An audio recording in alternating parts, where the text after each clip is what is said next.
Hey, what's up there, YouTubers? It's me again, Brian, aka Gamer55551, and I am back with a video review. For this review, although this one is a little bit late, and I apologize, that's on me. You know, a lot of stuff happens, and sometimes it's just put on the back burner and all. But in either case, before like the Switch 2 comes out, I'm going to be taking a look or giving my review on The Legend of Zelda Tears of the Kingdom, the sequel to 2017's The Legend of Zelda Breath of the Wild for the Nintendo Switch or Switch 1. And if you're interested in any gameplay footage, I'll have a link down in the description down below, or you could click on the card that will appear up on this video, assuming you're watching this on YouTube or Patreon. And for parents out there, it's worth pointing out that The Legend of Zelda Tears of the Kingdom is rated E10, ages 10 and up, by the ESRB rating system.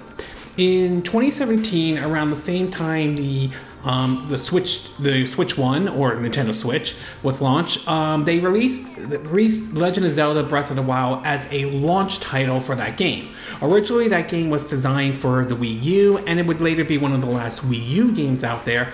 But nevertheless, though, they did bring that game over, and was also somewhat in a way kind of broke the formula a little bit, as it brought excuse me, the Zelda series into more of a open world type of approach, though. In fact, there was mention of how the game was bigger than, say, what Elder Scrolls V's Skyrim map was in a way. And in a way, it was actually pretty good. I mean, I did like this approach that they were doing with the Zelda series and all. There were certain things some people liked and some people didn't like. Some of those was the weapon duration and all, but others still enjoyed the game nevertheless, and it became very much a bestseller for Nintendo and all. And since then, we've had other entries of the Zelda series like Link's Awakening being remade and remastered onto Switch 1, and of course the recent release Echo of Wisdom and all. But still, for a 3D Zelda game, it was still good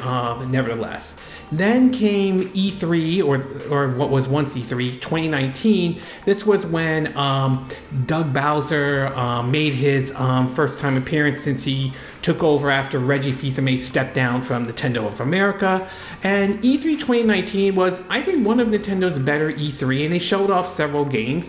One of those was a surprise port of The Witcher 3 Wild Hunt, but they also ended by showing off a trailer for what is basically what they called a sequel to Breath of the Wild. And then information came out here and there and what they were aiming for, and it turned out to be the map was ranging from the map being much bigger than Breath of the Wild to drawing maybe some inspiration from Majora's Mask to Red Dead Redemption 2 and all.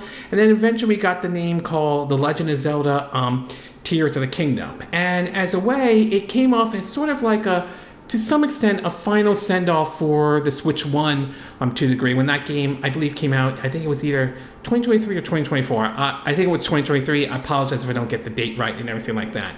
And after spending a while with this game and everything like that, I think this, along with Xenoblade Chronicles X, something I'm going to get to hopefully soon, is a great way as a final send-off for the Switch 1 and everything like that. While I will say there are some issues I have with Tears of the Kingdom, I still view it as a very good and very enjoyable Zelda game, and one I definitely would recommend, regardless if you're still getting the Switch 1 or planning to get the Nintendo Switch 2 and all. So I'm going to break it down into the pros and the cons, and we'll start off first with the pros. And I will say on the pros side of it, though, I will say that the visuals of the game look really good.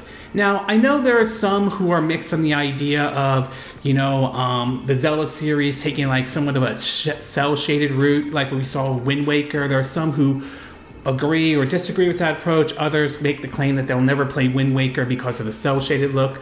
To me, it wasn't my first pick, but something I was okay with. And since then, we've seen, games like Skyward Sword sort of combine the two elements of like the N64 Twilight Princess look with the cel-shaded look and everything with a unique art style and all. And in a way, Tears of the Kingdom, along with Breath of the Wild, kind of continues that look as well. Some of the art style or some of the visuals and everything like that do take maybe a bit of a page out of the Wind Waker, but still maintains the look of the Zelda characters from the Zelda series, whether it was from Ocarina of Time, Majora's Mask to Twilight Princess and all, and it still looks good even to this day. I mean, it shows really Nintendo does reinforce that argument to a certain extent of how video games can be an art form. Now, they are not the only ones.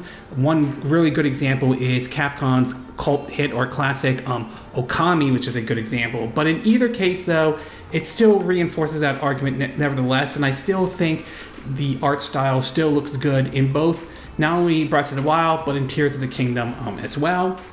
The next thing I do want to say is that I definitely like that Nintendo took this open world approach for the Zelda series, much like they did with 2017's Breath of the Wild. I think it certainly is nice that they did that with Tears of the Kingdom and all. It still has some of the stuff like finding some of the shrines and everything, and really what direction you want to go and everything like that though. And I do hope they continue with this to some degree, basically for the next Zelda game or the next 3D Zelda game and all.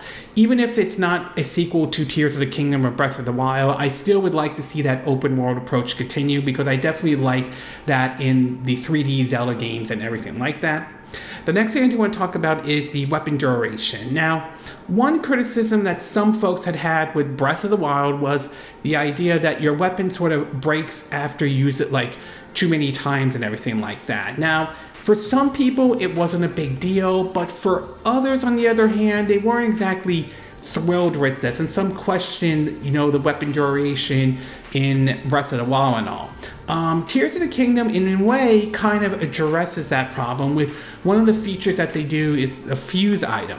With that, though, you can not only you can basically make your weapons somewhat more powerful, but you can also extend it a bit more, so it would last longer than what it would have been during the time in Breath of the Wild.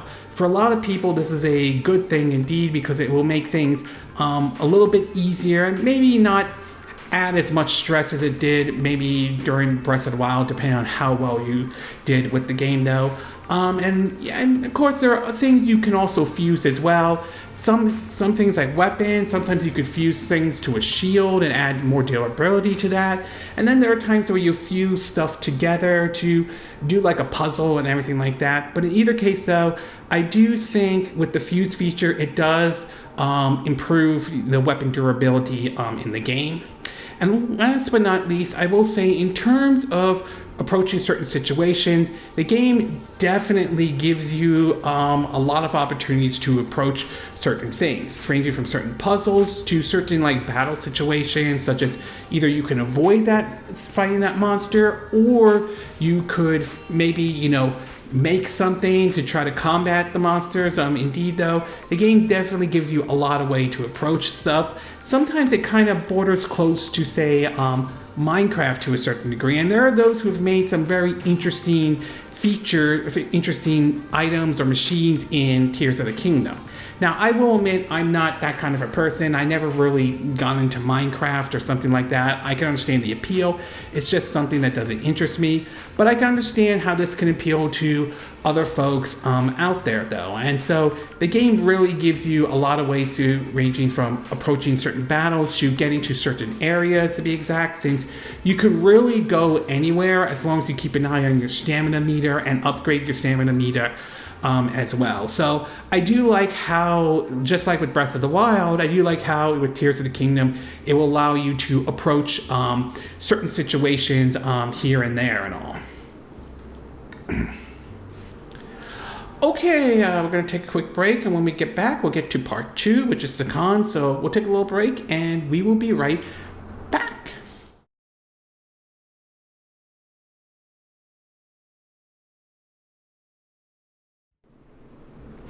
Okay, and we are back with part 2 of my video review of The Legend of Zelda Tears of the Kingdom for the Nintendo Switch or Switch 1. So now that I gave you the pros, why don't I give you basically the cons? And we'll start with the first cons, and this also, again, it's sort of a follow-up to the weapon duration thing. Now, as I mentioned before, the game does offer you the option to fuse items or weapons together to basically extend the weapon's duration and all. And I do think that's still a good thing. Don't get me wrong, I think that is very nice.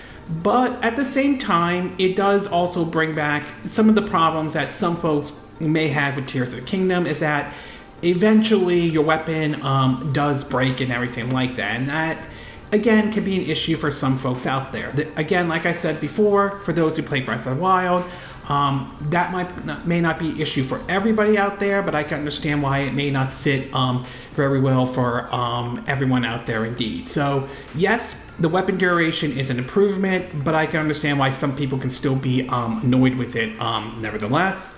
The next thing I do want to talk about is the frame rate, and I do want to point out this is based off of me playing through the Switch 1. Obviously, when it comes out to the Switch 2, as we've seen footage for Tears of the Kingdom and Breath of the Wild, there is going to be a updated version that I believe will have that running at 60 frames per second. So obviously that's going to be an improvement for some folks. But for now, playing it on the Switch 1, I will say that I do think the frame rate is mostly stable, and I haven't really ran into major issues or anything like that. It runs at 30 frames per second.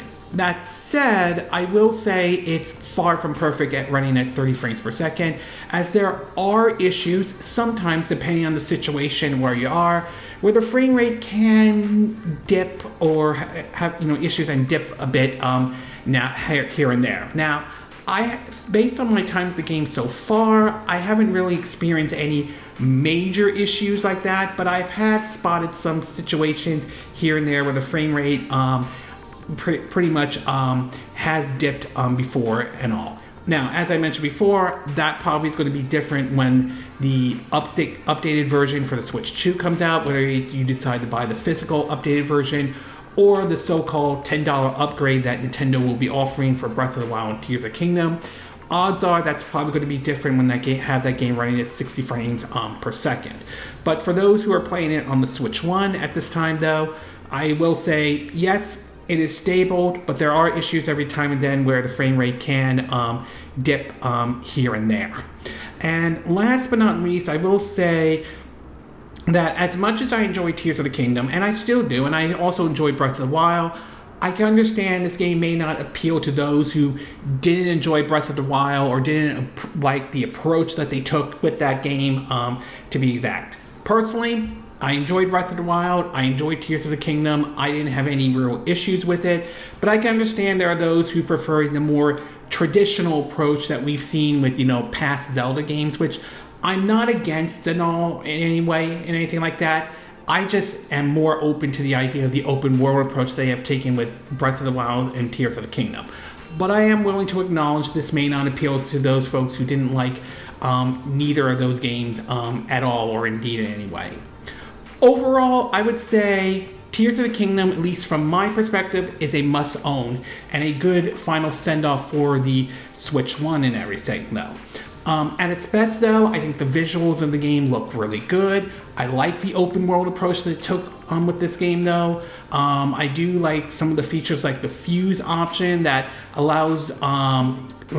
improves the weapon durations, and multiple ways to approach each situation, though. Some may require you to go into combat, others may require you to go to certain areas, a better way to approach certain areas. So I really like that. I like what they've done with Tears of the Kingdom.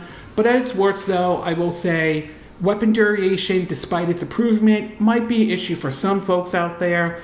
And while the game runs at a 30 frames per second on Switch 1, and that certainly isn't bad, I don't deny I will admit there are some issues and dips here and there.